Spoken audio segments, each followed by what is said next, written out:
Welcome to the Sermon in the Valley with Pastor Rob Eller. You can find this podcast on Spotify, Amazon Music, iHeartRadio, and YouTube. If you like what you hear, please subscribe to the podcast on any of those platforms and share it with your friends and family. Thank you. The views expressed in this episode are solely that of the host and do not reflect the official views of Emmanuel Lutheran Church in New Philadelphia, Ohio, the Northeastern Ohio Synod, or the Evangelical Lutheran Church in America. Thank you.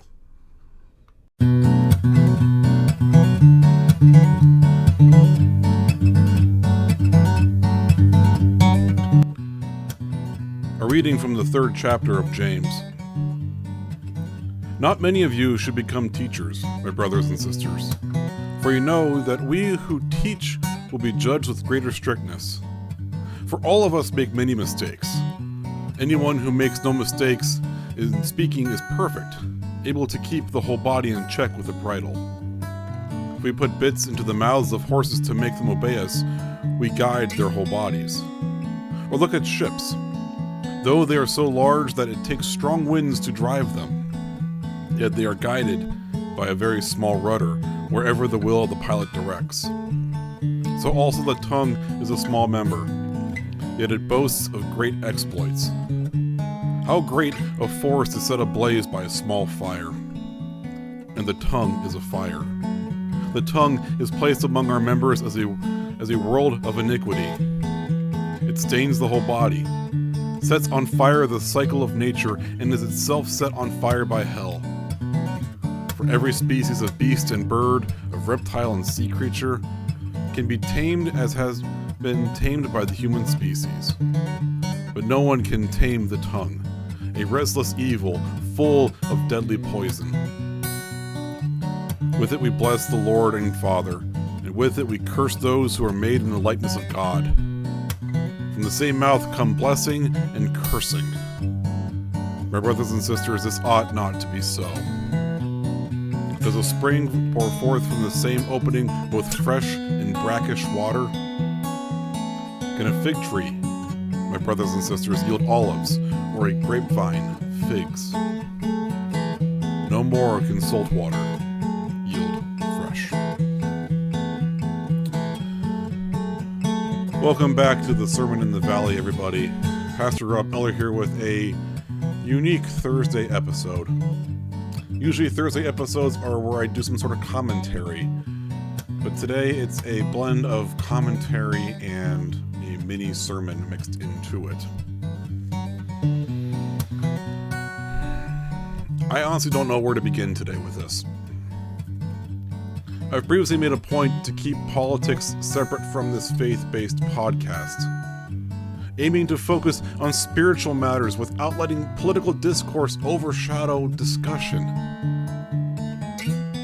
However, recent events have increasingly blurred the lines between politics and faith, and it's compelling me to address this issue. I really have no choice now. I have preached before on the significance of our words, and this is a theme that reoccurs frequently throughout the Bible. Words are not merely tools of communication. They're deeply powerful expressions of our hearts, minds, and spirits. They have the ability to uplift and inspire, or conversely, to harm and destroy.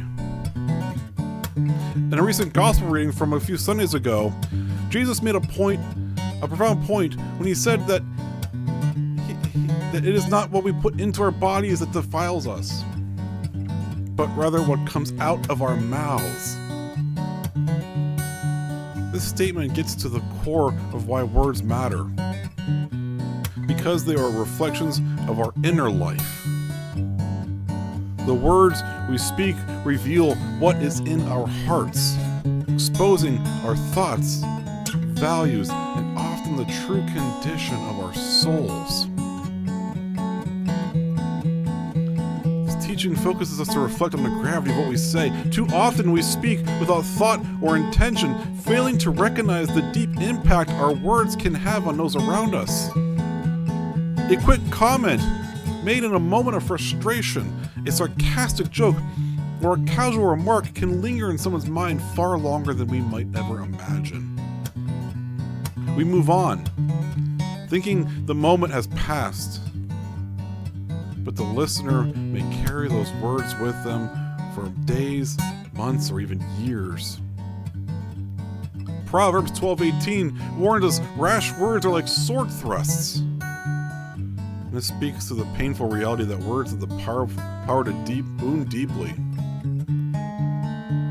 Unlike physical wounds, which may heal over time, the scars left by careless or hurtful words often remain, leaving emotional and physiological and psychological damage that can last a lifetime. While we may forget what we said, the person on the receiving end often cannot. There's an undeniable adage. There's an undeniable truth in the old adage, the pen is mightier than the sword. While physical harm is visible and immediate, the damage caused by words can be more subtle, yet just as devastating. Words have the ability to shape minds, shift societal perspectives, and change the course of history. They can inspire great movements for justice and equality, but they can also incite division, hatred, and violence. Once spoken words have the potential to ignite passion, motivate action, or tear down the spirit of an individual or community. Unlike a physical wound, the harm caused by words doesn't always heal with time. Left unaddressed, the damage done by words can fester, leading to feelings of inadequacy, insecurity, and deep emotional trauma that may endure for years or even decades. The very beginning of the Bible, the story of creation in Genesis, illustrates the immense power of words. When God created the world, he did not do so with his hands, but with the spoken word. Genesis 1:3, and God said, "Let there be light." And there was light. God's words had creative power. They brought forth life, order, and beauty from chaos. This foundational story teaches us a critical lesson about the nature of words. They're not neutral. Words can create life, bring light into darkness, and foster connection and understanding. They have the power to heal, to build up, and to offer hope in moments of despair. When we use our words with intention and care, they can be instruments of healing, peacemaking, and reconciliation. In this way, our words can create spaces where love, compassion, and grace flourish.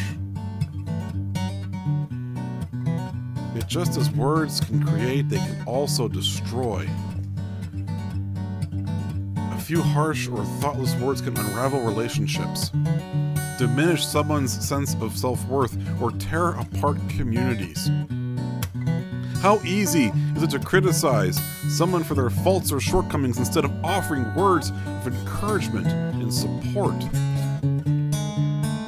Proverbs 8:21 reminds us death and life are in the power of the tongue. This verse speaks to the stark reality that the words we choose to speak can either breathe life into someone's spirit or crush it. Each conversation we have, each interaction presents us with a choice. Will we use our words to build up, or will we use them to tear down? It is important to remember that the damage caused by words is not limited to individual relationships. Harmful speech can erode the very fabric of our communities. When we gossip, slander, or engage in hateful speech, we participate in the dehumanization of others, stripping away the inherent dignity that God has given to each person. The Apostle James warns us in the reading I just read, verse 9, "With the tongue we bless our Lord and Father, and with it we curse people who are made in the likeness of God." Too often, we forget that individuals we speak against or criticize are beloved by God, made in His image, just as we are. Every hateful remark, every dehumanizing comment goes against God's command to love one another as He has loved us. Our words, when spoken in anger or judgment, can contribute to the divisions that plague our world today. Divisions based on race, gender, social status, or political affiliation. Doing so, we tear at the unity and love that God calls us to embody. But our words not only reflect our relationships with others, they also are a mirror of what is happening within us. Jesus teaches in Matthew 12:34, "Out of the abundance of the heart, the mouth speaks." This means that the words we speak are a reflection of our inner state. When we speak of words of kindness, empathy, and love, we reveal the goodness and grace that resides in our hearts. But when our words are filled with bitterness, anger, or malice, we expose the brokenness and pain that exists within us. It's not just about the words themselves, it's about the heart behind them, the motivation that drives them. Our words are windows into our souls, revealing what we truly value and believe.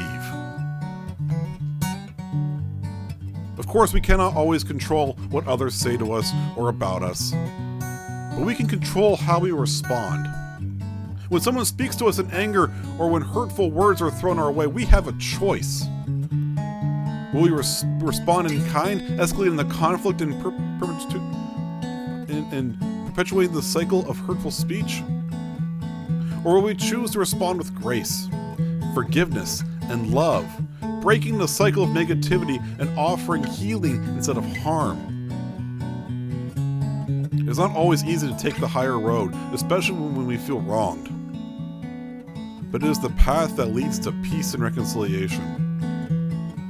By choosing to speak words of life, we become agents of peace in a world that often prefers division and strife. The truth is that words matter. They hold the power to heal or to harm, to build up or to tear down. In a world that feels increasingly divided and hostile, where misunderstandings abound and conflicts seem ever present, we are called to use our words for healing, for reconciliation, and for love, just as Christ did. Once a word is spoken, it cannot be taken back. So we must be intentional about the way we speak, knowing that our words have the potential to impact others in ways we may never fully see or understand. However, the beautiful reality is that words also hold the power to heal. When we use our words to lift up others, to speak truth to power, and to stand with those who are marginalized and oppressed, we create ripples of change that extend far beyond ourselves. Our words, when used for good, can bring about hope, inspire unity, and spark movements for justice. They can transform not only individual lives, but entire communities. Consider the prophets of the Old Testament, people like Isaiah, Jeremiah, and Amos, who used their words to challenge injustice and call the people back to righteousness. These prophets didn't remain silent in the face of opposition and suffering.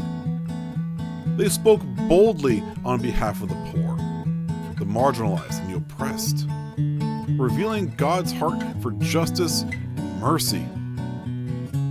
Their words ignited change and continue to challenge and inspire us today. In our own world, it can be easy to feel overwhelmed by the hatred, division, and injustice we see around us. But we are not powerless. Each of us has the ability to make a difference through the words we speak. When we choose to speak up for others, to declare, "This is not right, and I will not stay silent. We participate in the work of God's kingdom. We show the world that we believe in a reality where love, justice, and dignity prevail. The power of words to heal, unify, and transform is immense. Jesus himself used words to change the world. He spoke forgiveness to sinners, healing to the sick, and peace to the troubled. He didn't only speak to the powerful, he spoke to the outcasts, the overlooked, and the oppressed. His words lifted up the downtrodden and gave hope to those who had none. That same power is available to us today. We too can use our words to bring healing where there is hurt, hope where there is despair, and light where there is darkness.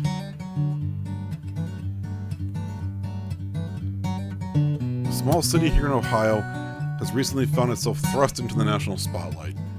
Not for the commendable efforts of its residents to support and uplift one another, but rather due to a disturbing campaign of fear and mistrust targeting a specific community within the city.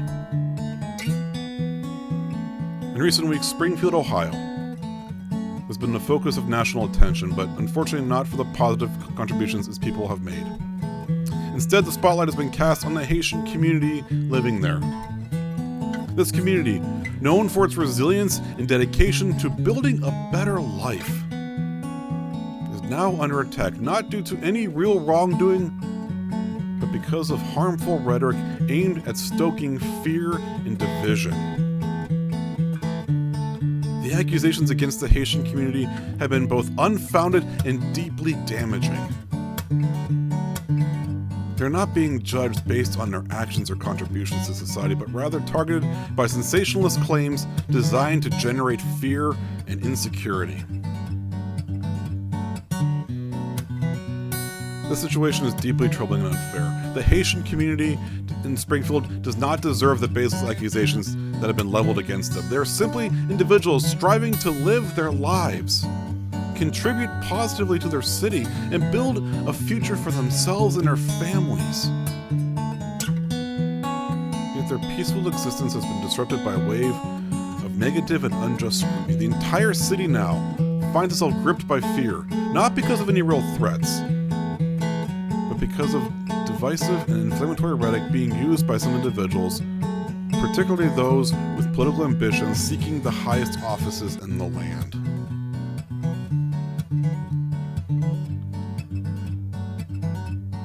This situation highlights a broader issue: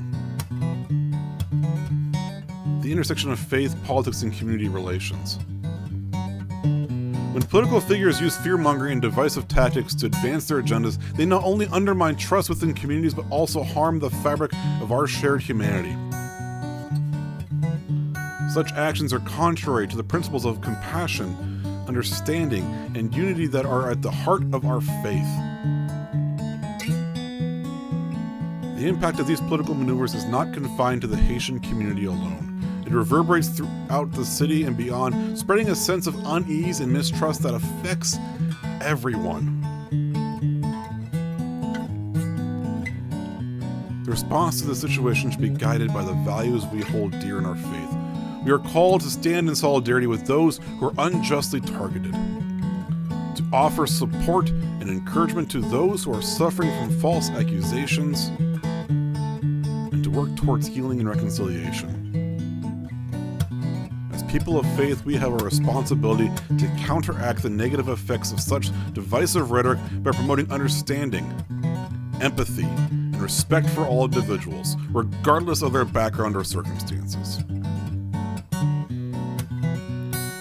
In this moment, it is crucial for us to reaffirm our commitment to principles of justice and compassion.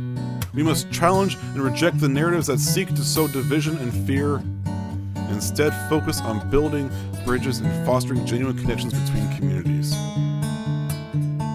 What's happening in Springfield serves as a poignant reminder of the need to address the ways in which politics can intersect with faith and community and life. To strive for a world where all people are treated with dignity and respect. Let us remember that the heart of our faith calls us to be agents of peace and reconciliation, standing up for those who are marginalized and oppressed, and working tirelessly to create a world where everyone can live without fear and with the assurance of their worth and value. Let us commit ourselves to be intentional with our words. Let us choose to speak with kindness, compassion, and courage. Let us lift others up instead of tearing them down, and by doing so, we will not only change the lives of those around us, but we will also be a reflection of God's inclusive and unconditional love. Let us never forget the power of our words and the responsibility we have to use them wisely. When we speak with love, we participate in the work of God's kingdom, transforming the world one word at a time.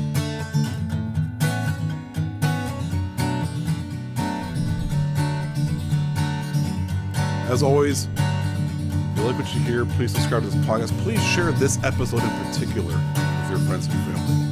This is something that needs to be heard by everybody right now.